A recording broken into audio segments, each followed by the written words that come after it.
शुक्र प्रदोष व्रत की पौराणिक कथा के अनुसार किसी गांव में 3 मित्र रहते थे। एक राजकुमार, एक ब्राह्मण कुमार और एक धनिक कुमार। राजकुमार और ब्राह्मण कुमार विवाहित थे, जबकि धनिक कुमार का विवाह तो हो गया था, लेकिन उसका गौना अभी शेष था। एक दिन तीनों मित्र स्त्रियों के बारे में बातें कर रहे थे। एक ने कहा कि स्त्रियों के बिना तो घर भूतों का डेरा होता है।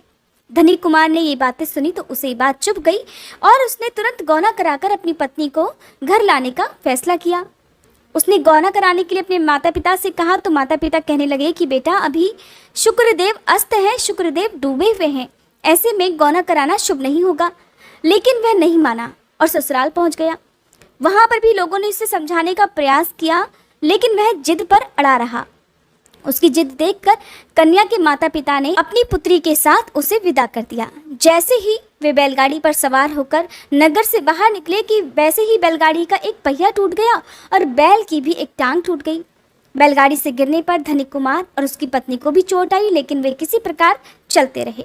कुछ दूर जाने पर कुछ डाकुओं ने उन पर हमला कर दिया और उनके पास जितना भी धन आभूषण थे वे सब कुछ लूट कर ले गए। जैसे तैसे वे दोनों अपने घर पहुंचे तो वहां पर पहुंचते ही धनिक कुमार को सांप ने डस लिया। वैद्य को बुलवाया गया। वैद्य ने उसकी हालत देखी तो कहने लगा कि अगले 3 दिन में ये मरने वाला है। इस बात की सूचना ब्राह्मण कुमार को मिली तो वह अपने मित्र के घर पहुंचा और उसके माता पिता से शुक्र प्रदोष व्रत रखने को कहा। तब धनिक पुत्र को पत्नी के साथ ससुराल भेजने का सुझाव भी उसने दिया। धनिक पुत्र ने वैसा ही किया और अपनी ससुराल पहुंच गया। फिर वहां से शुभ मुहूर्त में ही अपनी पत्नी को विदा कराकर वापस लाया। उसके बाद से दोनों पति पत्नी ने मिलकर शुक्र प्रदोष व्रत रखने प्रारंभ कर दिए और भगवान शिव की कृपा से उनकी हालत ठीक होने लगी और उनके सभी कष्ट भी दूर होते चले गए और उनके जीवन में सुख और समृद्धि आ गई।